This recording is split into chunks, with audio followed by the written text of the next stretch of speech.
On a été rejoint par Mathieu Vallet. Bonsoir. Bonsoir, député européen, Rassemblement national. On est frappé évidemment par ce drame. On est tous parents. Ça pourrait être notre fille à tous, Louise.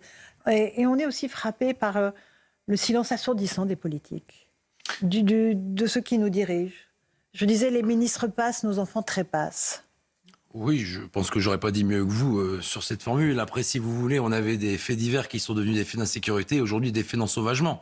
On avait déjà eu Elias il y a quelques semaines qui avait été tué de coups de couteau pour un portable, et là on a une fille de 11 ans qui a été massacrée à coups de couteau, laissée morte dans un bois à l'âge de 11 ans.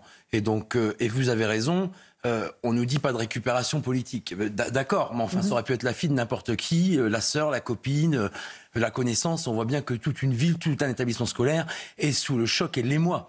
Et je vais aller plus loin. Je comprends que le sommet de l'intelligence artificielle de la France qui doit rayonner dans le monde entier, mais enfin le président Emmanuel Macron, lorsque c'était l'affaire Naël pour ce policier Florian qui avait fait usage de son arme à feu parce qu'il a estimé que c'était le seul moyen pour sauver sa peau, en un dixième de seconde, on n'a pas pris autant de précautions, puis là il n'y avait pas de souci sur la récupération politique. L'extrême gauche, c'était tout de suite, il est coupable, il est condamné, c'est de sa faute, il n'y a pas de présomption d'innocence, et puis d'une certaine manière, on ne s'est pas soucié de savoir s'ils récupéraient pour faire leur beurre anti-flic cette affaire qui est toujours pas jugée, sur laquelle la justice s'est pas prononcée. Donc moi, je pense que c'est sain que les politiques s'emparent de ces faits d'ensauvagement. Nous, on n'a pas attendu malheureusement qu'on compte les victimes pour faire des propositions. Vous savez que sur la justice des mineurs, aujourd'hui, il faut que les juges pour enfants d'abord changent de logiciel. Il faut arrêter d'être dans la culture de l'excuse et de l'éducation. Il faut être dans la culture de la sanction. Ensuite, la majorité pénale, il faut qu'elle passe de 18 à 16 ans parce que quand on se comporte et qu'on commet des faits comme un majeur, il faut être jugé comme un majeur et non plus comme un mineur. Et puis, pardon de le dire, mais monsieur Macron et tous ces ministres qui se sont succédés durant 7 ans n'ont rien changé. Monsieur Dupond-Moretti va accélérer la justice pour les mineurs.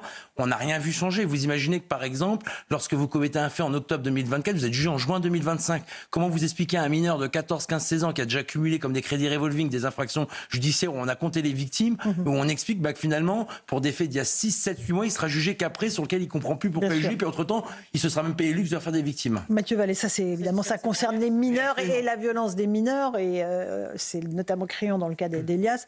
Là, on est sur un jeune homme de 23 ans, a priori socialement intéressé. On va écouter un voisin qui dit qu'il connaît très très bien ses parents et qu'il est absolument bouleversé. Témoignage recueilli par nos équipes sur place. Je connais ses parents, ouais, je les connais très bien même. Vous êtes amis? Ouais, on est pratiquement amis, ouais, on se connaît bien, on est voisins, on a des très bons rapports de voisinage. Ouais. Vous êtes totalement surpris par ce qui s'est passé? Je suis plus que surpris, je suis bouleversé, j'y crois même pas, j'y crois pas. Voilà, Rodi Mana, c'est frappant, cette sidération des voisins qui ne peuvent pas imaginer une telle sauvagerie de quelqu'un qui habite à 100 mètres de chez vous. Vous savez, Louise, ça pourrait être notre petite fille, notre petite cousine, notre petite sœur. Ça peut arriver partout. On le voit dans une commune qui est extrêmement tranquille. On le disait tout à l'heure, il y a des gens qui quittent les grandes métropoles aujourd'hui pour aller dans ces communes parce qu'ils considèrent qu'ils vont être plus tranquilles. Donc, ça touche chacun d'entre nous. On a tous des enfants, ils sont tous scolarisés. Ils sont partis également tout seuls à l'école avec leur petit cartable. Et on ne peut pas imaginer que lorsque vous avez 11 ans, vous ayez affaire à un individu qui vous massacre alors que vous revenez de l'école avec votre petit cartable sur le dos. On est malheureusement dans une société qui est comme ça.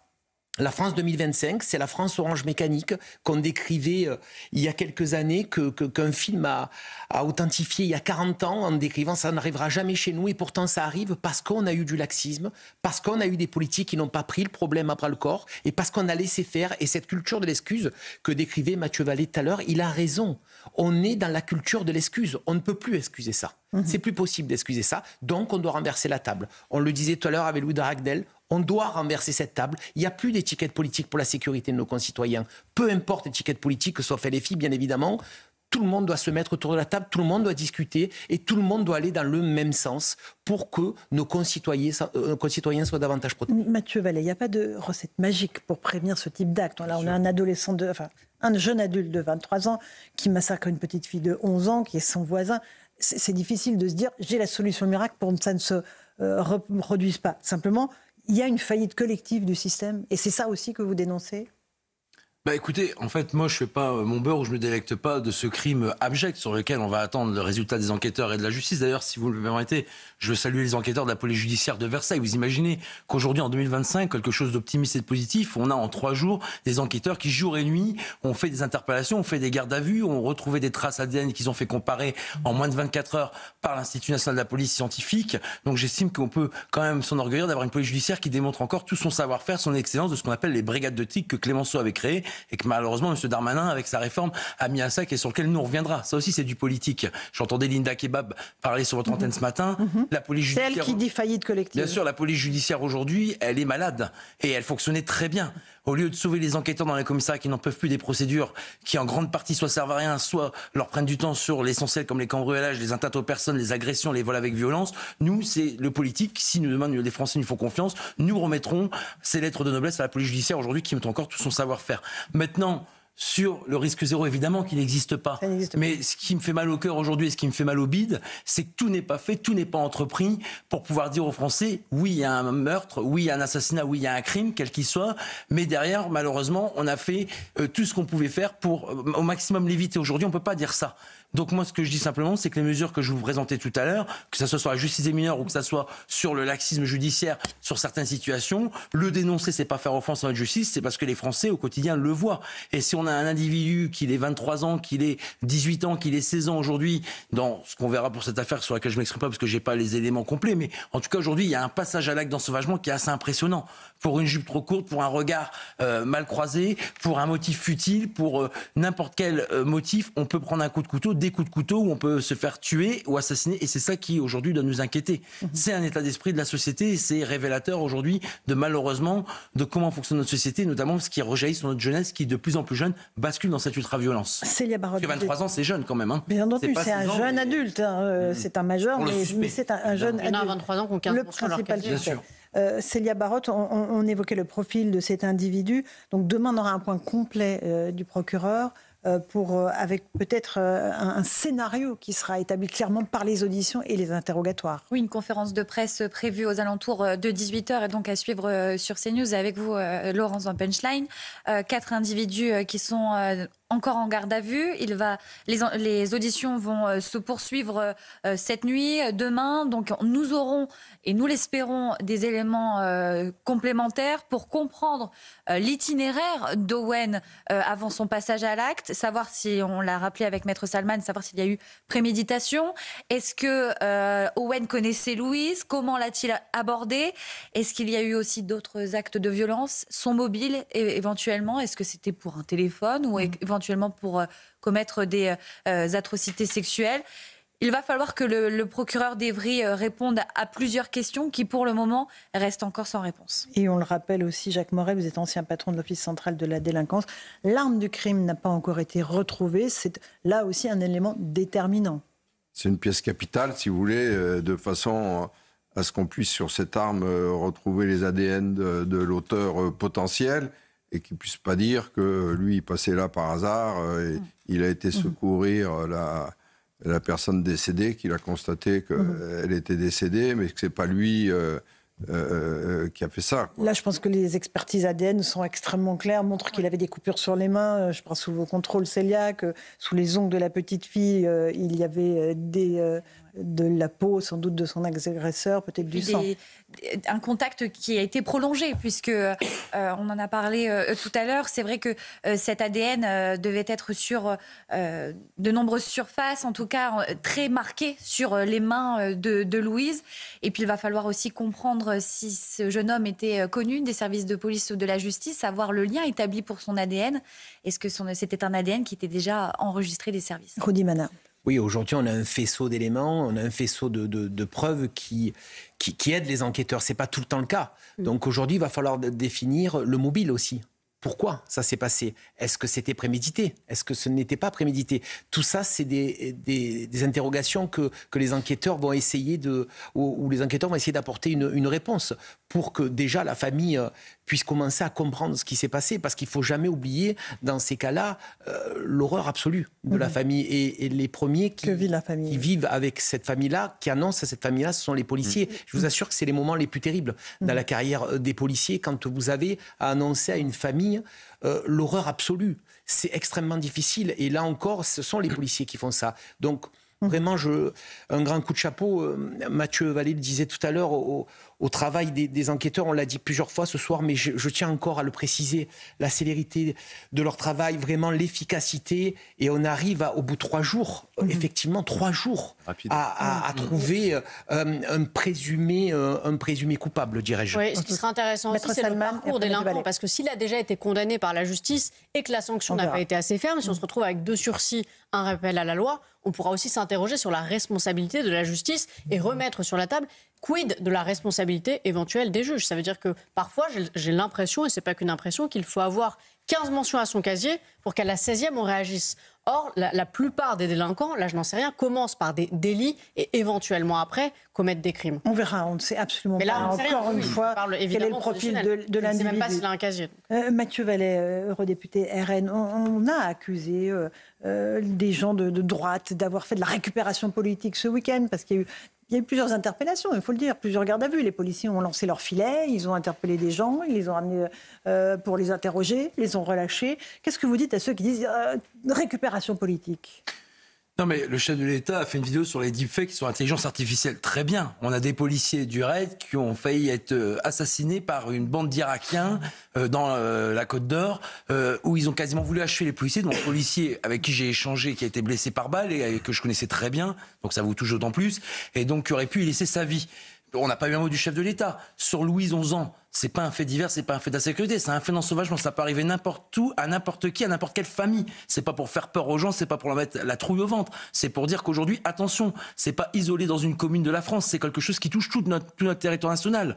Et M. Macron avait dit de Florian, ce policier dans l'affaire Naël, inexcusable, inexplicable, quelques heures après les faits, sur un policier de la République qui avait jamais été condamné, qui a servi la France pendant plus de 30 ans, notamment en tant que militaire avant d'être policier. Et là, on a des pudeurs à dire, bah oui, on s'empare de ce sujet parce que ça peut toucher n'importe qui. C'est ça, moi, que je reproche au chef de l'État. Il s'amuse à faire des vidéos sur TikTok et sur les réseaux sociaux, mais il prend pas en compte la souffrance des Français, et surtout, il les répond pas par des réponses concrètes depuis 7 ans. Et pardon, mais ce qui me choque, je termine aussi sur ça, c'est qu'aujourd'hui, Madame Ferrari, on a les honnêtes gens qui ont peur de sortir, qui ont peur de leurs enfants, qui rentrent pas en vie lorsqu'ils vont dans une soirée, en boîte de nuit. On l'a vu avec l'affaire de Crépol avec Thomas, ou que des enfants qui rentrent de l'école comme Louise, ou qu'ils rentrent d'un centre sportif comme Elias. Donc aujourd'hui, les malhonnêtes gens, les voyous, terrorisent la population, on leur excuse tout, on leur explique tout, souvent ils sont connus des services de police, voire de la justice, et finalement c'est des honnêtes gens qui payent leurs impôts, qui aujourd'hui vont payer l'ire de responsables politiques qui depuis 40 ans ont mené la France dans le mur. Et je sais que vous avez plus beaucoup de temps, mais c'est dommage parce que c'est un autre sujet. Mais vous vouliez en parler de ce que m'avait dit votre programmateur, mais sur l'affaire de Lure dans la Haute-Saône, vous imaginez aussi la faillite. Non, mais je sais, mais vous imaginez la faillite de l'État. On a quelqu'un qui a pris les armes contre la France. Madame Kebab parlait de la faillite des politiques. Il est actuellement astreint à résidence. Il nous a coûté 130 000 € pendant 210 jours au centre de rétention administrative. Il nous coûte 2 700 € par mois. Émeric Salmon, le député RN de Haute-Saône, a saisi le gouvernement cet après-midi. Il a été déchu de sa nationalité. Très bien. Quand on prend les armes contre la France, qu'on est binational, il faut être déchu de la nationalité française. On la mérite pas. En tout cas, pas de la garder. Et aujourd'hui, il doit être surveillé. On doit se battre pour que son pays d'origine le récupère. Mais ça aussi, c'est une faillite. On va attendre que cette personne recommette une exaction, une infraction. Alors, c'est un autre sujet, Mathieu Vallet. Tout est lié, Madame Ferrari. On est lié, mais là, on est sur un profil d'un jeune homme qui s'appelle Owen, qui a 23 ans. Sûr. Et on parlait de la récupération politique qu'on a reproché, Louis, à certains... Par certains responsables politiques. Bien sûr, et on s'est rendu compte surtout que pendant 20 ans, au nom de l'absence de récupération politique, à chaque fois c'était le même schéma qui était reproduit. C'est-à-dire qu'on n'avait pas le droit de parler, l'émotion était totalement contenue, il était impossible d'exprimer la moindre colère. Ensuite, à l'Assemblée nationale, il y avait toujours un ou deux députés qui posaient une question au ministre de la Justice, qui, toujours avec sa stature, expliquait que tout était sous contrôle et que tout propos qui peut avoir une connotation politique est considéré comme de la récupération et donc souille la mémoire de la personne qui a été tuée. Sauf qu'on se rend compte quand même depuis maintenant quelques petites années que la peur a changé de camp. Et maintenant, il n'y a plus ce diktat de « attention, vous faites de la récupération ».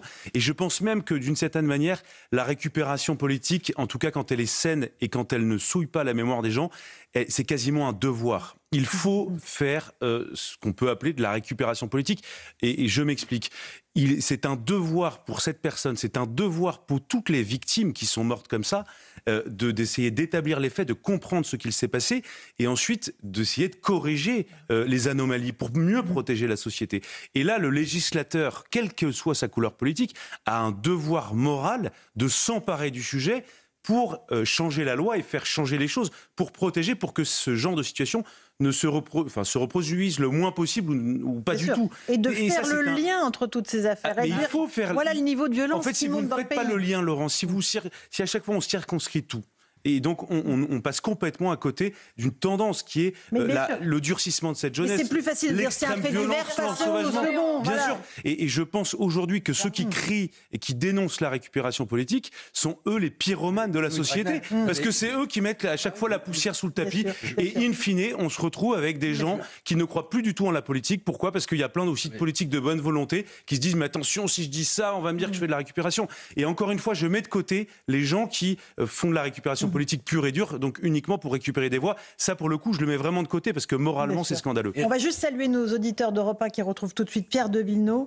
Et nous, on continue. Mathieu Vallet, vous vouliez prendre la parole ? Non, mais je réagis vite sur ce que dit Louis Dragnel. Louis Dragnel, je suis d'accord avec vous. Vous dites qu'aujourd'hui, on peut mieux en parler, mais rappelez-vous pour l'affaire Lola, cette fille qui a été tuée, qui a été violée, qui a subi des sévices sexuels. Toute petite fille dont le père est décédé d'ailleurs. On l'oublie, mais il est mort de chagrin d'amour et ça a brisé une famille dans le sens malheureusement propre du terme.